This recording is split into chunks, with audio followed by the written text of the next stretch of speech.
Oh, is she? Ann Heslin is telling this most personal health story to educate and encourage others. It all started around Christmas more than a year ago. She got her first COVID vaccine, but days later, before immunity could build, she got very sick. When they come into the treatment room and they have all their PPE on, I blacked out briefly for a moment. I just cried. It was the original form of COVID. It took a month to get better. But then 2 lesions appeared on her genitals.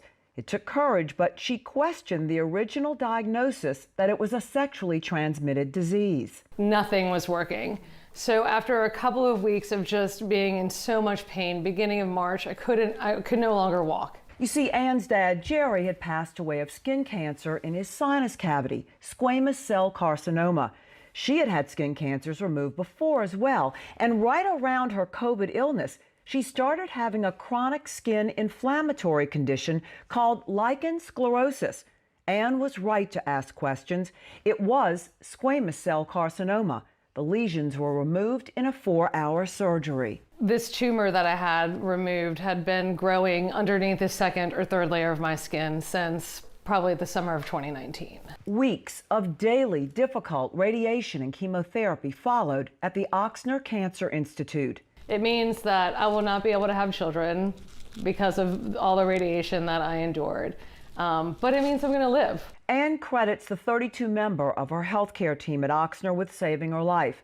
Her gynecologic oncologist, Dr. Katrina Wade, says while the skin condition that put Ann at risk for vulvar cancer is rare, there are other more common causes. The most common risk factors are going to be the infection with HPV or the human papillomavirus, and then smoking, which reduces our immune system's ability to clear that virus. And there's another lesson from Ann's story, especially during this pandemic. The earlier a cancer is diagnosed, the more likely we are to be able to deliver cancer therapies that are curative. So Ann, why are you telling such a personal story now? I just think it's so important to let people know that you can beat cancer.